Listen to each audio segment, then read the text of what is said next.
standard. So I'm going to talk about JMAP and IMAP, and then hopefully there'll be plenty of time for questions at the end. I've just flown in from Australia, so it's the middle of the night for me. If I fall asleep, you know why. First of all, the disclaimer. I'm not talking about end-to-end encryption. I didn't know Vincent was going to be speaking directly before me. All I'm talking about is client-to-server email protocols. There's plenty to talk about there. We're not addressing server-to-server. We're not addressing end-to-end encryption at all today. All right. This is what we have now.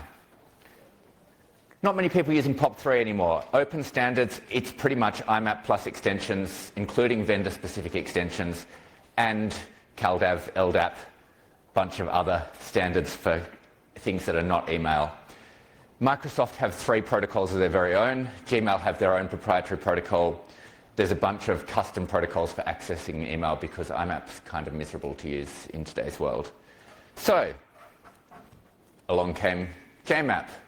Fastmail built our own protocol because we needed to for our web interface. And we looked at it and said, we could evolve this to be something that could be an open standard. We built it based on IMAP, on QResync, on the DAV sync collection. Basically, my experience of building the Cyrus IMAP servers, internal data structures, gave us the basic plan for what to do with JMAP. Our key goal was a single protocol for everything so that there's not that you can send email but not save your draft to the server, or you can read your email but you can't send because there's firewall issues or authentication issues. For a company that does tech support for our users, we see that a lot. All right. We then took our protocol that we built 2010, 2011, we simplified it to make something that could be an open standard. And we'd always wanted to have an open standard. We're strong supporters of open source, and we're even stronger supporters of open standards. And we published it ourselves. When I came here 4 years ago, I was trying to sell the idea of use our self-published standard. But the big companies in particular said, we'd love to do this, it looks really good. Management won't support it unless it has an RFC number. So we decided to take it to the IETF and create an RFC number. IETF, for those of you who don't know, is the Internet Engineering Task Force. They've been around meeting now for 34 years, 3 times a year, 104 meetings next month. They're the custodians of standards for the internet. And just a quick show of hands, who's heard of the IETF in this room? A bit over half of you, excellent. IETF is a fantastic resource for anyone who's building a new protocol. Now, we've been doing email for 20 years at Fastmail, but the people that we met at IETF have that depth of experience in building protocols and in a more diverse set of environments than we work with. So it's a fantastic resource for anyone. And the work we had through the IETF made JMAP both simpler and more powerful at the same time, which is awesome. This is kind of the key slide that I wanted to bring to this audience, as mainly developers. The best things happen at the boundary between freedom and constraints. Standards are constraints. They mean that your software can communicate with other software. There's something that lasts longer than the next refactor or the next point release. Standards documents, once they're written, are set in stone, and they will last 20, 30 years, hopefully, if they're well written. And of course, they're a great basis for your test suite because they are a solid boundary. Great standards take a lot longer than software to write, and so that's why it's been 4 years, and I'm basically plugging the same thing that I did 4 years ago, except a lot closer to being locked into stone. It's actually at last call at IETF now. Now, of course, along with JMAP, which is the glorious future, we have IMAP right now. And soon after I joined IETF 2 years ago, I got asked to also co-chair another working group called Extra. Extra is extending IMAP. And we had 10 documents that we were working on 2 years ago. 8 of them are now standards. 1 of them is in the last stages, and the final one is still underway. We've been incredibly prolific. We've had a lot of people working it's a small group, but a lot of companies and a lot of people who really know what they're doing, working on stuff. So it's making IMAP more useful as well. The Open Exchange Dovecot people will be talking tomorrow in the RTC working room about something new they're working on as well. So IMAP's still very much alive. Come along and see that as well. Of course, I'm very proud of my own spec. This is something I've been wanting for 10 years. It's unique identifiers for emails that stay with them when they're moved between folders, which is such a small thing, but it means that if you rename a folder in one client, you don't need to re-download all the email just to make sure you have the same emails if another client sees it. So really happy with that. And of course, the one standard that's still underway, IMAP 4 Rev 2, which is going to take the base standard plus 30 extensions that we currently have and hopefully give us a raised floor, just to use the analogy we heard before, that everyone can expect proper compliant IMAP servers support that. And you can go to your vendor and say, why aren't you supporting Rev 2? Rev 2 is where it's at. And then hopefully IMAP will become better. Of course, I'm kind of sabotaging JMAP, which is what I want, by making IMAP better, but I think they're both going to be really useful. You can get involved. At the IETF, there's obviously these two groups working. I'm working on another thing as well, which is calendar extensions at IETF. And if you have an idea for anything that you think should be more of a standard and less of an immediate point release, it's a great place to workshop your idea. It's a great place to bring your input, even if you don't have something you want to do yourself. If you have expertise in an area, IETF would love to have you come along. If you come to the meetings, that obviously costs money. It costs money to run them, and so there's a charge for that, but you can participate for free in the mailing lists, and everyone who's a remote participant is considered just as valuable as the people who are there. So do get involved in that. This is a bit of a sidetrack from JMAP, but standards are really important. So here's where we're at. We have IMAP extensions. There have been 7 or 8 of them implemented and released by a lot of people just in the last couple of years as we get things that individual vendors had produced, but there was nowhere to take them. Now as standards that everyone can do. Next to IETF is coming up in a month.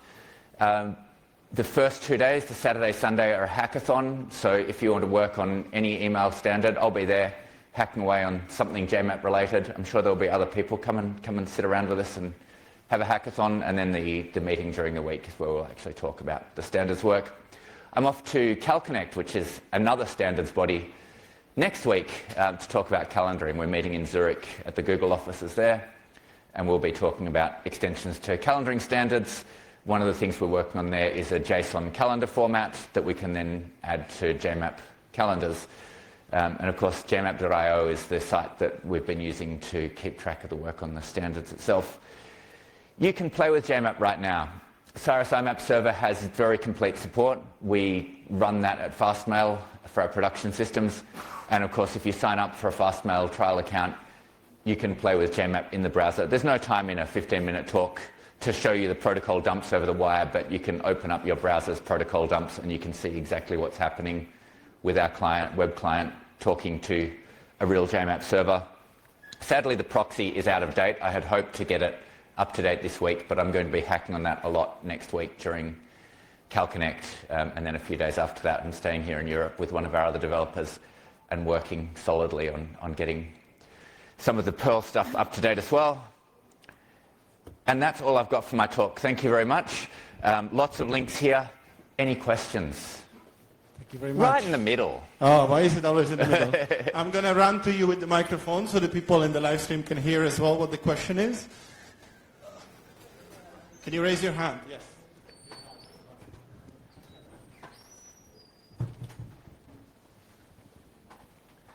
All right. This works. So I noticed that you based this on QRasync, so I of course wonder what in particular JMAP is doing to reduce latency on the protocol. Yep, so for a start we decided to work with external push capabilities rather than requiring a connected system, so you can do out-of-bound push that then just triggers get an update. JMAP works with the concept of states, so rather than a mod seek, which you then have to know the old mod seek and get a new mod seek, and the numbers have to be incrementing. It's just an opaque state, and that came more from the sync token in CalDAV and CardDAV. But the idea is you say, from this state, tell me what's changed, what's been added, what's been removed, either to the entire pool of messages or of an object of particular data type, or you can say for a query, if you have a listing of messages in a particular order, with this same query string and this old query state, if there's a new state for the query, tell me what's been added at which position in the list and what's been removed from the list. And so that can quite efficiently update either a view on a particular window or a set of objects. Yes? Did you also do anything to merge multiple initial comments together, like for example status and what the subtract folders are? So the question here was, did we do anything to merge things like status and a list of subscribed folders? JMAP supports batching, so you can send multiple requests in a single batch of requests, and it will send you back responses for all of them. So that's to reduce the number of round trips. It also has a concept of back references. So if you're getting a list of objects or a list of object IDs, you can then say, also fetch these properties for these objects with a back reference, and it will send you a response for the same objects that were in that initial query. Thank you. Hi. Is the JMAP implementation on the FastMail server up to the latest spec? Because I was trying fastmail.com/well-known /JMAP and did get a 4.4. You need to be, at the authentication side of things, it's not following the exact spec, so you need to have a FastMail account and use the FastMail interface to get the correct cookies. You can't just use JMAP authentication as is. One of the things that came out of IETF was that authentication is hard. Not only hard to do, but hard to get past all the other groups that are also working on HTTP authentication and don't want a separate system. So you'll need to have FastMail specific cookies in order to use it. But after that, yes, it is. The FastMail interface is the entire JMAP spec plus our own additional objects for things like managing aliases, managing domains, managing your internal account details. Thank you. We had another question here. Hello. Obviously, still a work in progress, but are there any client projects who've got in there early to have a play with JMAP? Yes, there are. There's a list on the JMAP.io website of projects that we know about, but there are probably also other projects that aren't willing to publish where they're up to just yet. I know there are a couple of clients and servers that are not yet up to date with the most recent spec, and they're waiting just until the spec's completely finalised and published. So they're not chasing a moving target. They've implemented a point in time 6 months or a year ago. And there are certainly both closed source and open source client projects. We have an open source client of our own as well that we're publishing. It's a fairly basic client as well as our complete closed source client. Since you've been working on the IMAP spec, is there any work done to support labels like in Gmail instead of just folders? In IMAP, there's the XGM labels, which Gmail do. There isn't something exactly the same for IMAP generally. You can use keywords if you want to do labeling that way, but it doesn't fit really well with the model. JMAP supports the idea that a message can be in multiple mailboxes at the same time, and that's the way that you implement labels there. So labels work quite well in JMAP. They're not really easy to tack into IMAP without basically replicating what Google did, and people don't feel confident standardizing that. Okay, we have time for one more question. If you want to continue the discussion, I'm sure you will be available after the talk Yes, as well. absolutely. I Right see up a the hand back. over there. This is good for me, a little workout. Excellent.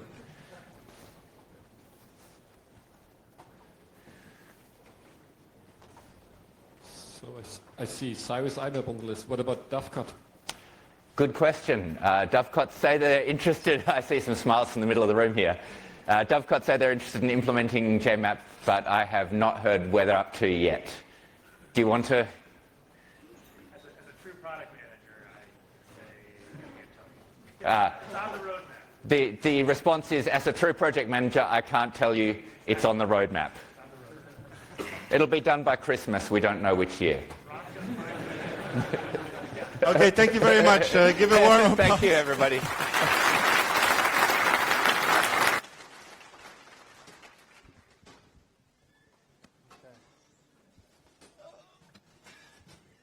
little present for you. Thank you very much for your talk. Very nice. Thank you. Very good. Had a little bit of running around. Yes.